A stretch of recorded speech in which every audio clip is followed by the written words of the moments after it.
Hello students, कैसे हैं सभी लोग। अच्छा, हम लोग इससे पहले क्या क्या पढ़ चुके थे। हम लोग पढ़ चुके हैं बेटा, लॉ ऑफ मोशंस के बारे में सब लोग पढ़ चुके हैं, है ना।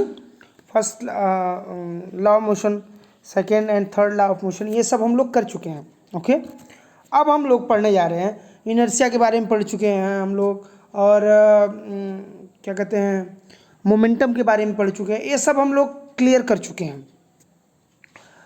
अब हम पढ़ने जा रहे हैं law of conservation of momentum. Law of conservation of momentum. भाई, कंजर्वेशन का क्या मतलब है, मोमेंटम का क्या मतलब, आप लोग जानते हैं। मोमेंटम अगर आपको बताया जाए कि मोमेंटम इक्वल टू क्या होता है, तो मोमेंटम को पी से हम दिखाते हैं, P equal to M into V, यही बताए थे हम आपको। Mass, where M is the mass and V is the velocity of body. V is velocity of body, जो भी बॉडी है उसकी वेलोसिटी, है ना।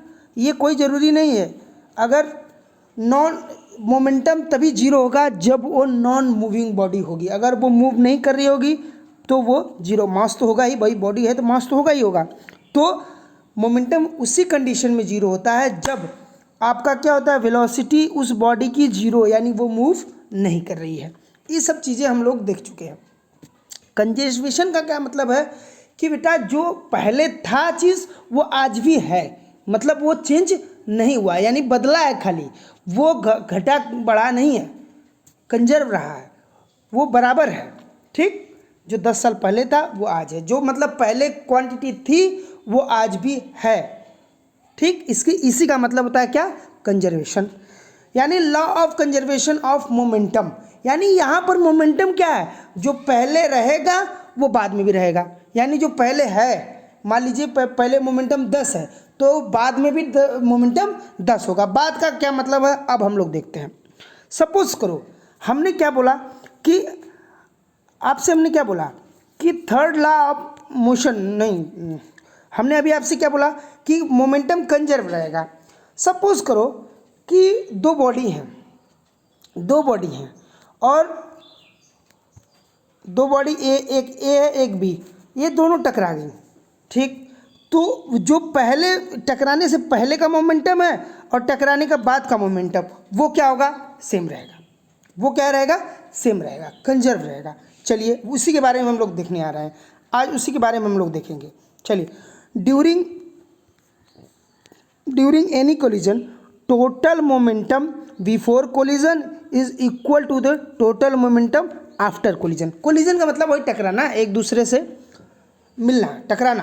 अगर कोई बॉडी टकरा रही है विथ वेलोसिटी तो उसको क्या बोलेंगे, कोलिजन। ड्यूरिंग एनी कोलिजन, यानी कोई बॉडी पहले ये थी, है ना, ये अलग अलग थी, लेकिन इस टाइम पर ये दोनों कोलाइड हो गई, एक दूसरे से सट गई, मिल गई।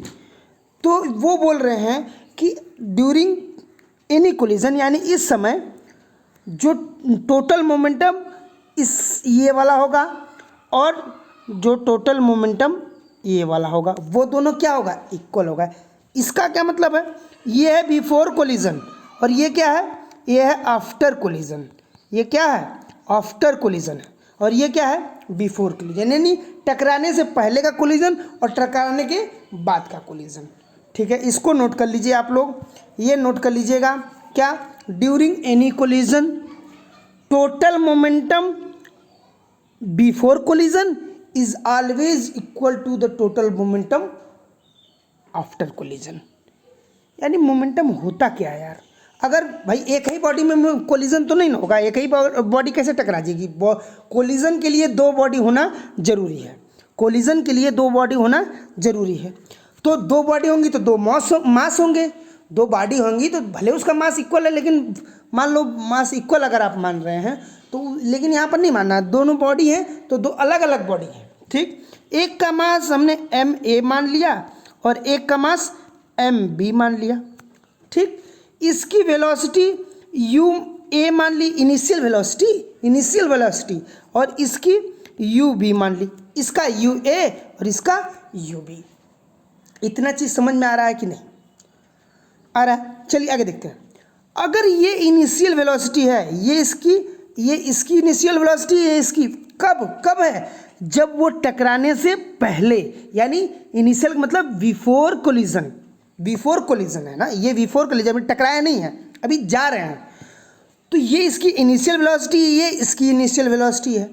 एम ए इस बॉडी का मास है, एम बी इस बॉडी का मास है।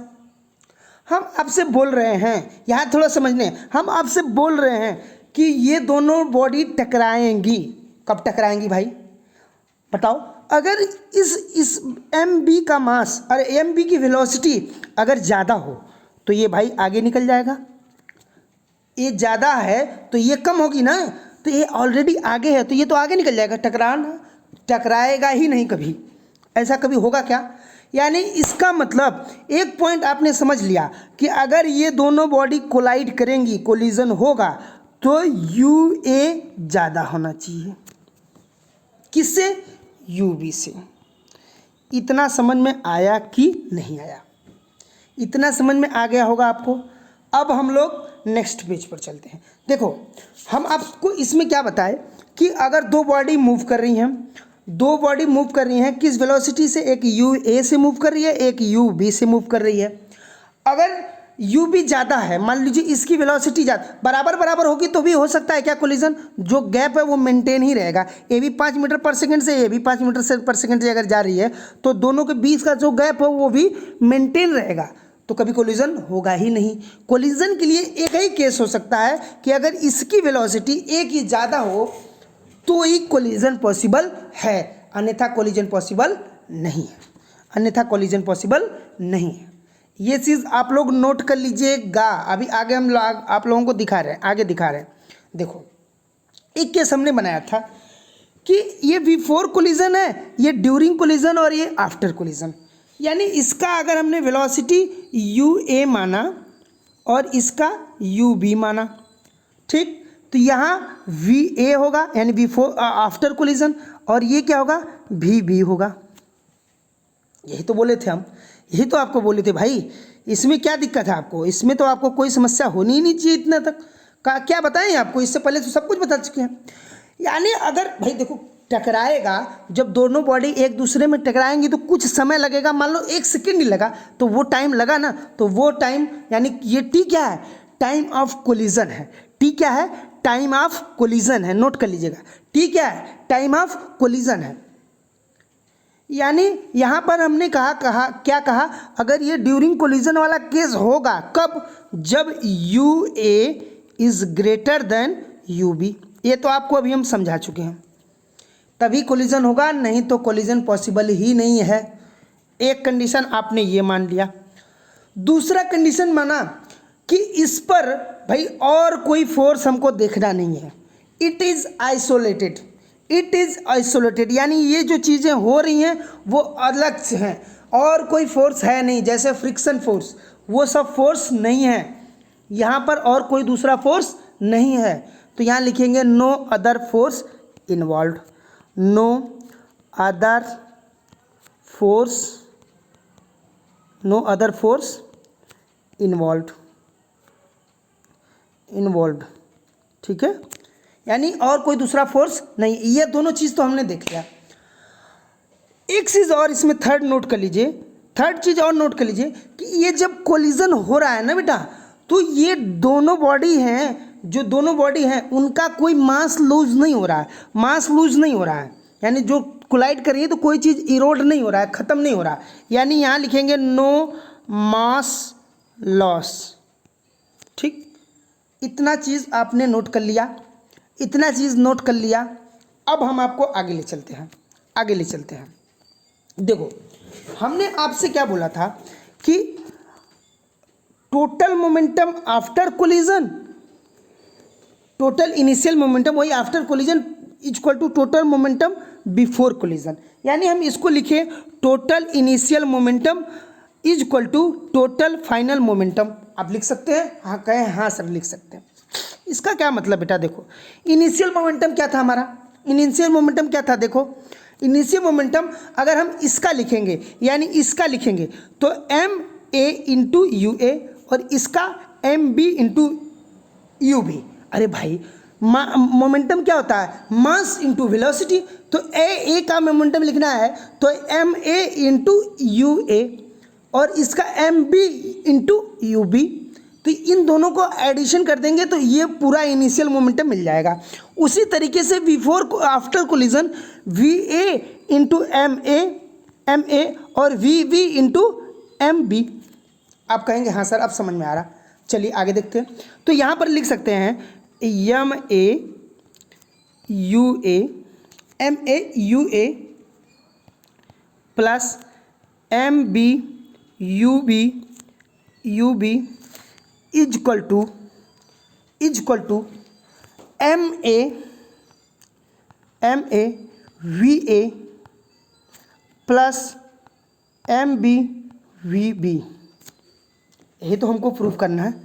इसके अलावा हमको और कुछ प्रूफ करना है क्या? आप कहेंगे नो सर, यही चीज़ हमको प्रूफ कर देनी है, यही हमारा प्रूफ है। यहाँ पर आप लिख लीजिएगा प्रूफ कर रहे हैं आप। इतना आप लोगों ने नोट कर लिया। अब देखो बेटा, हम आपको यहाँ से अगले पेज यानी पिछले पेज पर इस पेज पर ले जाएंगे बार बार। तो यहाँ से चीज़ें आपको दिखाते रहेंगे और फिर यहाँ पर आपको नोट करते रहेंगे। ये चीज़ आप ध्यान रखिएगा, ठीक। तो इसको थोड़ा सा हमको स्पेस चाहिए तो ये हम रब करते रहेंगे, ठीक है। रब करते रहेंगे तो आपको ये चीज़ें जो है क्लियर रखनी है, ठीक। ये चीज़ आपको क्लियर रखनी है बार बार, ठीक ना। चलिए अब आपको हम प्रूफ में क्या देखते हैं, ये हमको प्रूफ करना था, ये चीज़ें हमको प्रूफ करनी है। अब प्रूफ हम लोग स्टार्ट करते हैं। देखो बेटा, जब कोलिजन हो रहा था उस चीज़ के बारे में हमको समझना है। उस जब कोलिजन हो रहा था तो F1 था। F1 क्या है, ये कोलिजन हो रहा F1, ये ए फोर्स, ये F1 है ना, ये F1 ए बॉडी पर लग रहा है। F1 is the force applied by A on B, यानी ये ए अप्लाई कर रहा है किस पर, बी पर। और F2 क्या है, F2 is the force applied by B on A, यानी F1 इधर से इधर तक लग रहा है और F2 इधर लग रहा है। अरे भाई F1 ए से बी की तरफ लग रहा है और F2 बी से ए की तरफ लग रहा है, ठीक। दोनों का डायरेक्शन अपोजिट है। हम आपको बता चुके हैं ऑलरेडी कि फोर्स क्या है, एक वेक्टर क्वांटिटी है। फोर्स क्या है, एक वेक्टर क्वांटिटी है। यानी इसका मतलब बेटा वेक्टर क्वांटिटी है तो डायरेक्शन का इंपॉर्टेंस होगा, डायरेक्शन का इंपॉर्टेंस होगा। अगर हम F1 की साइड इस साइड पॉजिटिव लें तो इस साइड क्या हो जाएगा, ऑलरेडी निगेटिव हो जाएगा। इस साइड क्या हो जाएगा, इस डायरेक्शन में क्या होगा, निगेटिव हो जाएगा। हम जानते हैं न्यूटन्स थर्ड लॉ के अनुसार, Newton third law, every action has an equal and opposite reaction. अरे भाई, हर एक वो फोर्स जिसका every action has an equal and opposite reaction, ये आपको बता चुके हैं ना, ये आपको बता चुके हैं। लेकिन यहाँ पर क्या था, दो फोर्स थे, इसको कंजर्व मान रहे थे। अब आगे देखिए, इसमें क्या है, यहाँ पर भी दो फोर्स हैं, लेकिन यहाँ पर हम डायरेक्शन को कंसीडर कर रहे हैं। यहाँ वहाँ पर ओनली मैग्नीट्यूड के बारे में हम लोग बात किए थे कि दोनों इक्वल होंगे, लेकिन अब डायरेक्शन की बात, मैग्नीट्यूड भी और डायरेक्शन भी दोनों हम लोगों को कंसीडर करना है यहाँ पर। यानी F1 आपको लिखा जाए, F1 लिखना है तो F1 क्या है, force applied by A on B. F2 क्या है, force applied by B on A, ठीक। न्यूटन थर्ड लॉ कहता है, बाय न्यूटन्स थर्ड लॉ लिखिएगा, by Newton's third law. Third law क्या कहता है बेटा, F1 is equal to minus F2। अरे भाई, F1 इक्वल टू F2 होगा थर्ड लॉ के हिसाब से। अरे एक मान लो F1 एक्शन है, F1 ए बॉडी द्वारा B पर एक्शन है, तो B ए की तरफ भी, आप किसी चीज़ पर मान लो वॉल है, उस पर आपने धक्का मारा, तो जब आपने धक्का मारा होगा तो आपके फोर्स पर उसके आपका वो मतलब वॉल भी आपके हाथ पर भी उतना ही फोर्स लगाई होगी, यानी वो सेम चीज़ है, लेकिन डायरेक्शन क्या है, अपोजिट है, डायरेक्शन अपोजिट है। तो हमने प्लस किसके लिए माना था, ए से बी की तरफ जो जा रहा है, यानी ए से जो बी पर फोर्स लग रहा है उसको प्लस माना था, और बी से ए की तरफ जो लग रहा है उसको माइनस माना था। ये चीज़ें समझ में आ रही हैं कि नहीं? आप कहेंगे हाँ सर। इसको हम इतना मिटा दे रहे हैं, इसको इतना मिटा रहे हैं, हमने इस इक्वेशन को एक मान लिया। क्या? F1 equal to minus F2। चलिए आगे देखते हैं, आगे देखते हैं। इतना मिटा रहे हैं बेटा, इतना हम रब कर रहे हैं, आप लोग नोट करके रखिएगा। देखिए अब हमको क्या पता चला, F1 equal to minus F2, ये इक्वेशन नंबर 1 थी। अब हम अगर by second law of motion देखें, सेकेंड लॉ से देखें, तो हम जानते हैं F इक्वल टू होता है मास इंटू एक्सेलरेशन। अगर हम F ए का लें, फोर्स ए का लें, F ए यानी F1, तो मास ऑफ B और एक्सेलरेशन ऑफ B। कैसे हम देखते हैं, कैसे हम देखते हैं? सपोज करो ए फोर्स लगा रहा है, यानी F1 किस पर लग रहा है बेटा? फोर्स किस पर लग रहा है? बोलो। अरे भाई हम ऐसे ब्लॉक था ना, ये फोर्स हम लगा रहे थे, ये F फोर्स था। तो अगर हम पूरा लिख रहे थे ये फोर्स की वैल्यू, तो इसका मास ले रहे थे और इसी का एक्सेलरेशन ले रहे थे। वही सेम काम है, वही सेम काम हम कर रहे हैं, सेम काम कर रहे हैं। तो हम फोर्स किस पर लगा रहे थे? F1 फोर्स किस पर था बेटा? F1 देखो यहाँ पर फिगर हम बना दे रहे हैं। F1 क्या है? ये अगर एक गोला है, ये एक बॉडी है, और F1 ये है, और ये F2 है, और ये F1 है। तो अगर हम इस पर लगाएं फोर्स, तो F1 इस बॉडी पर लग रहा है ना, B पर, और F2 A पर लग रहा है। तो जो जिस पर फोर्स लगता है उसी का मास और उसी का एक्सेलरेशन लेते हैं। तो F1 equal to mass of B और एक्सेलरेशन ऑफ B। और F2 देखते हैं, F2 क्या होगा? मास ऑफ A, यानी F2 इधर लग रहा है ना, तो मास ऑफ A और एक्सेलरेशन ऑफ A, सॉरी ये रहेगा। ठीक, ये दोनों चीज़ें आपको पता चल गई, ये न्यूटन सेकेंड लॉ से पता चली है ना बच्चा। चलिए अब यहीं पर हमको थोड़ा सा लिखना पड़ना है। हम जानते हैं एक्सेलरेशन इज इक्वल टू होता है rate of change of velocity. Rate मतलब किसी चीज़ को टाइम से डिवाइड करना, और चेंज मतलब फाइनल माइनस इनिशियल। तो V ऑफ फाइनल, जो फाइनल होगा वो माइनस इनिशियल। तो V मान लीजिए फाइनल वेलोसिटी और U initial divided by T, यही तो एक्सेलरेशन होता है। तो क्या इसकी जगह लिख सकते हैं? आप कहेंगे यस सर लिखिए। चलिए इसको मिटा दे रहे हैं, आप नोट कर लीजिएगा, इस टर्म को आप नोट कर लीजिएगा। अगर हम यहाँ पर करें, तो यहाँ मास ऑफ A लिख सकते हैं। आप कहेंगे यस सर। तो यहाँ A की जगह क्या लिखेंगे? जो फाइनल वेलोसिटी है, यानी VA minus UA upon T लिख सकते हैं कि नहीं? आप कहेंगे एस सर, एस सर। ये क्या निकला? F2 की वैल्यू, और F1 की वैल्यू भी यही निकाल लीजिए। F1 की वैल्यू भी निकालेंगे आप, तो मास of B into VB minus UB upon T। दोनों क्लियर? आपको समझ में आ रहा है कुछ कि नहीं? बोलिए भाई, कुछ समझ में आ रहा है कि नहीं? यानी ये क्या है हमारा? ये F2 की वैल्यू है और F1 की। अब पहली क्वेश्चन जो हमने निकाले थे F1 equal to minus F2, दोनों को रख देंगे, यहाँ पर इन दोनों की वैल्यू रख देंगे। चलिए रखते हैं। क्या आएगा बेटा? देखो दोनों साइड टी है कि नहीं? यहाँ यार यहीं रखो ना, तो दोनों साइड टी है, तो ये भी टी कैंसिल हो जाएगा, ये टी कैंसिल हो जाएगा। टी को हम नहीं अब आगे करेंगे, टी और टी को हम आगे नहीं करेंगे। चलिए तो होगा क्या? मास ऑफ B, यानी F1 की वैल्यू कर रहे हैं, mass of B is equal to V of B minus U of B is equal to mass of A into V of A minus U of A। ठीक, इतना समझ में? अरे भाई अगर T यहाँ रहता, यहाँ T रहता, यहाँ पर अगर T रहता, तो इस T से T कैंसिल नहीं हो जाता? वही हम हटा दिए थे, उसी को हम मिटा दिए थे बस, और कुछ किए थोड़ा ना है। ठीक, अब यहाँ से MB की मल्टीप्लाई इसमें और इसका इसमें, चलिए करते हैं। M of B into V of B, फिर इसका इसमें लगेगा, minus M of B u of b, ठीक, इज इक्वल टू, यहाँ पर माइनस था ना, F1 is equal to minus F2 था, तो यहाँ F2 की वैल्यू रखिए minus m of a into V of a, ठीक। यहाँ माइनस से माइनस का मल्टीप्लिकेशन होता है, क्या होगा, प्लस होगा, plus m of a into you of a, ये u है, ये u है, और ये v है, ये v है, ये u है, ये दोनों u हैं, ठीक।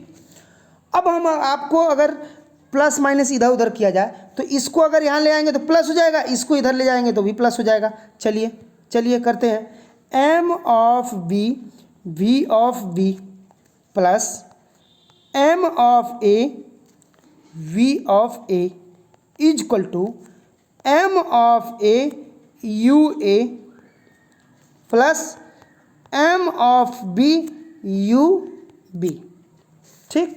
यही तो हमको प्रूफ करना था बच्चा, यही तो हमको प्रूफ करना था।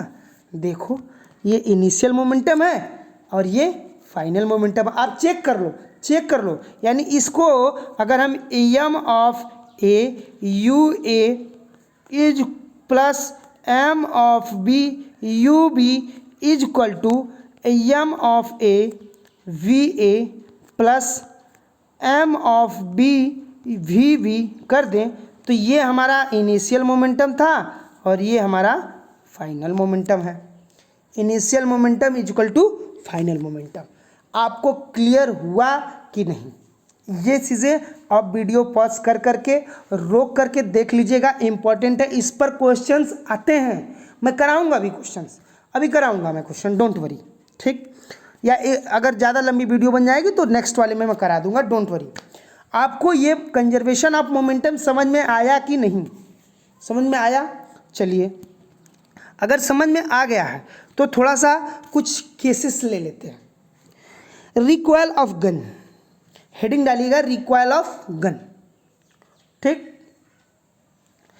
आपको हमने बताया था total momentum before collision is equal to total momentum after collision, यानी total initial momentum is equal to total final momentum. Total initial momentum is equal to total final momentum, ये चीज़ हम आपको बता चुके हैं, ठीक। मोमेंटम वगैरह के बारे में सब क्लियर आपको हो गया अब तक। रिकॉइल वेलोसिटी ऑफ गन क्या होता है, रिकॉइल ऑफ गन क्या होता है, ये देखते हैं, थोड़ा पहले समझते हैं। पहले समझिए आप रिकॉइल ऑफ गन का मतलब क्या है। देखो बेटा, हम जानते हैं गन की जो बुलेट होती है ना, बुलेट्स होती हैं है ना, गोली जिसको बोलते हैं, और उसका मास बहुत छोटा होता है। मास क्या होता है? बहुत छोटा होता है, कम होता है। मास ऑफ बुलेट बहुत कम होता है, यानी m ऑफ b बहुत लेस है। भाई कम होगा ना, किसके कंपैरिजन में कम होगा? इस गन का मास जो होगा उसके कंपैरिजन में, यानी mb मास ऑफ बुलेट और mg मास ऑफ गन, ठीक। ये तो दो चीज़ें आपने कर ली। बुलेट कैसे आगे जाती है बेटा? हम जब इस ट्रिगर को दबाएंगे तो यहाँ से कोई लीवर जाकर इस बुलेट पर, ये देखो ना, ये लीवर है ना, ये अगर हम इसको दबाएंगे तो स्प्रिंग के द्वारा ये ऐसे खींचेगा और ये इस पर फोर्स लगाएगा, यहाँ ये गोली आगे निकल जाएगी, ये गोली आगे निकल जाएगी। तो ये अगर इस बुलेट पर फोर्स लगाया तो बुलेट भी इस पर फोर्स लगाएगी। कब, कैसे बेटा लगाएगी? किस लॉ के अनुसार? न्यूटन्स थर्ड लॉ के अनुसार। फिर से सुनिए, फिर से सुनिए, हम आपसे बोल रहे हैं कि इस ट्रिगर को हम जब दबाएंगे तो ये जो लीवर दिख रहा है ना, ये लीवर इस बुलेट पर फोर्स लगाएगा। जब ये बुलेट पर फोर्स लगाएगा तभी तो गोली आगे जाएगी भाई, तभी तो ये बुलेट आगे जाएगी, तभी तो ये एक्सेलरेट होगी इस डायरेक्शन में। जब इस पर ये बुलेट पर फोर्स लगेगा तो ये बुलेट भी इस गन के ऊपर फोर्स लगाएगी। कैसे? न्यूटन्स थर्ड लॉ के अनुसार, आपको बता चुके हैं। यानी वही तो हमारा रिकॉइल ऑफ गन है, वही रिकॉइल फोर्स है। यानी क्यों हम, भाई बुलेट तो बहुत तेज स्पीड में गई लेकिन उसका मास क्या था? बहुत कम था। लेकिन गन का मास क्या है? बहुत ज़्यादा है, इसलिए उसकी वेलोसिटी कम है, इसलिए उस पर फोर्स कम लग रहा है। ठीक, मोमेंटम के बारे में समझ रहे हैं आप, क्या उसका मतलब निकल रहा है। ठीक, अब आपको हम देखते हैं, इनिशियल वेलोसिटी तो जीरो है, किसके लिए, सबके लिए। चलिए कैसे देखते हैं। mg हमने क्या माना था, मास ऑफ गन। mb क्या माना था, mass of bullet, mass of bullet. अब एक बात बताइए, एक बात हमको बताइए, अगर हम mb mass of bullet, ub है ये भाई, ub तो इनिशियल वेलोसिटी होगी ना, initial velocity plus m of g u of g। ठीक, दोनों लिख सकते हैं इज इक्वल टू, ये इनिशियल मोमेंटम है इस पूरे सिस्टम का, इस पूरे गन का, is equal to mass of G into velocity, यानी बिफोर कोलिजन की जो वेलोसिटी है, velocity of G plus mass of B into velocity of B. भाई ये इनिशियली सब लोग रेस्ट पर थे, तो ये जीरो हो जाएगा, ये भी जीरो हो जाएगा। यानी जो रिकॉइल्स ऑफ गन में होता है, जो फाइनल मोमेंटम होता है वो कितना होता है, जीरो। फाइनल मोमेंटम क्या होता है, जीरो। कैसे, ये पूरा जीरो हो गया, ये भी जीरो हो गया, तो इन दोनों का सम क्या होगा, जीरो। ये आपको याद रख लेना, M G V G plus M B V V is equal to zero, is equal to zero. अब आपको कुछ समझ में आ रहा है, रिकॉइल ऑफ गन क्या होता है, रिकॉइल फोर्स ऑफ गन क्या होता है, एक्सेलरेटिंग फोर्स ऑन बुलेट्स क्या होते हैं, है ना। जो बुलेट्स फोर्स लगाती है किस पर, गन पर, वही क्या है, रिकॉइल फोर्स ऑन गन है। ठीक है, ये आपको समझ में आ गया। ये फार्मूला आप लोग नोट कर लीजिएगा बच्चा, है ना। Mass of gun plus final velocity of gun, final मतलब after collision, after collision plus mass of bullets into velocity of bullets after collision. ये क्या होगा, दोनों का सम जीरो होगा, ये जीरो होगा। क्यों, ये पूरा जीरो हो गया है। अब आगे देखते हैं कैचिंग ऑफ बॉल। ये छोटा सा फंडा है, आप लोग हम लोग लगता है कि देख चुके हैं, हम लोग देख चुके हैं इसको। ठीक है, छोटा सा है, आपको अभी समझा देते हैं, इतना क्लियर हो जाएगा कि आपको कोई दिक्कतें नहीं होगी। एक देखो बेटा, अभी इस फिगर को आप लोगों को टच ही नहीं करना है, अभी मैं जो बताऊंगा वो आपको सुनना है, इस फिगर को छोड़ दीजिए। कैचिंग ऑफ बॉल का मतलब है, क्रिकेट आप लोग देखते होंगे, तो ये देखते होंगे बेटा कि देखिए एक ऊपर हाइट, मान लो इसको देख लो, ये ऊपर हाइट है थोड़ा सा, और ये देखो यहाँ पर बॉल कैच कर रहा है, यहाँ से बॉल को ले आ रहा है लेकिन यहाँ पर रोक रहा है, ये यहीं पर बॉल को रोक दे रहा है। ठीक, तो इस फिगर से एक चीज़ तो क्लियर हो गई, बॉल जल्दी रेस्ट पर कहाँ आएगा, इस पोजीशन पर। ए भाई ये बॉल तो यहाँ आकर रेस्ट हो रहा है ना, तो इसको ट्रैवल करने में कुछ समय तो लगेगा, 1-2 सेकेंड का ही लगेगा, लेकिन लगेगा ना बच्चा। लेकिन यहाँ पर क्या है, ये तो तुरंत रेस्ट पे आ जा रहा है, यानी 2 सेकेंड पहले ही रेस्ट पर आ गया, तो समय का किस में ज़्यादा लगा, समय इस केस में ज़्यादा लगा। बस इस चीज़ को आप देखिएगा, इस चीज़ को देखिएगा। हम जानते हैं फोर्स इक्वल टू होता है मास इंटू एक्सेलरेशन।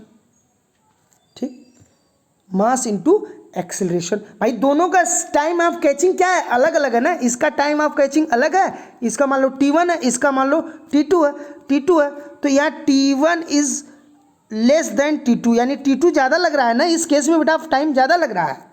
ठीक है, इस कंडीशंस को आप लोग लिखा करिए, आप लोग नोट्स सही नहीं देते हैं भाई, नोट्स बहुत मतलब अच्छे क्वालिटी का नहीं रहता आप लोगों का, कुछ ही लोग नोट्स अच्छा देते हैं, बाकी सब लोग नहीं देते हैं। ठीक है, तो ये आपको समझ में आ गया। अब यहाँ से अगर हम ए एक्सेलरेशन का लिखें तो एम ए एक्सेलरेशन क्या, final velocity minus initial velocity, final velocity minus initial velocity, तो v minus you upon T. ठीक ठीक, अब हम जानते हैं अगर ये सब चीज़ें कांस्टेंट है तो मेनली फोर्स किस पर डिपेंड कर रहा है, टाइम पर, तो F is inversely proportional to time. Inversely का क्या मतलब है, प्रोपोर्शनल का क्या मतलब, अभी हम आपको समझा रहे हैं। अभी इतना बस समझिए, जैसे अगर हम इसको बढ़ाएं फोर्स को, फोर्स ज़्यादा तब होगा जब टाइम कम होगा, यानी टाइम कम तो फोर्स ज़्यादा, टाइम ज़्यादा तो फोर्स कम। कैसे देखते हैं, कैसे देखते हैं? देखो, हम जानते हैं बच्चा, जैसे मान लो एक कोई संख्या ले लो, कोई संख्या लो, 0.5 को हम क्या लिख सकते हैं? 1/2। 1/2 लिख सकते हैं कि नहीं? आप कहेंगे यस सर। अगर हम इसको 4 कर दें, इस 2 को 4 कर दें, तो यहाँ 1/4 कर देंगे, तो यहाँ क्या वैल्यू आ जाएगी? 0.25। यानी यहाँ बढ़ा तो यहाँ घट गया, यहाँ कम हुआ तो यहाँ बढ़ गया। वही चीज़ है, इन्वर्सली देख रहे हैं आप लोग। यहाँ बढ़ा यानी F is inversely proportional to T था ना, यही तो था। तो ये जब बढ़ रहा था तो ये फोर्स क्या हो रहा था?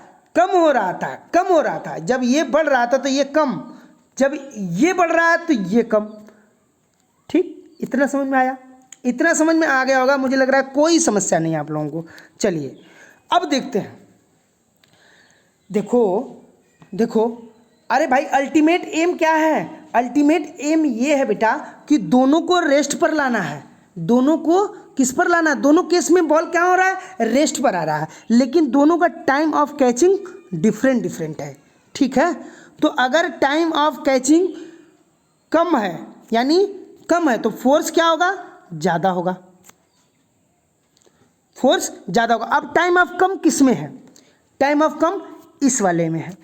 इसीलिए ज़्यादातर फील्डर जो होते हैं ना, क्रिकेट मैच में आप लोग देखते हैं, अपने हाथ को बॉल के साथ सहारे ही पकड़े हुए मूव कराते हैं नीचे के साइड। इस केस में देख रहे हैं, ऐसे मूव कराते हैं, तो वो of time of catching T को बढ़ाते हैं, जिसके कारण अगर टी अगर बढ़ गया तो फोर्स जो इस पर लगेगा, फोर्स आपके हाथ पर जो एक्सर्ट करेगा वो कम हो जाएगा, यानी आपको चोट कम लगेगी।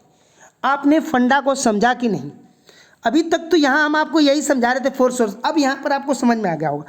इस केस में टाइम कम तो फोर्स ज़्यादा, यानी आपको चोट ज़्यादा लगेगी। लेकिन इस केस में क्या है बेटा?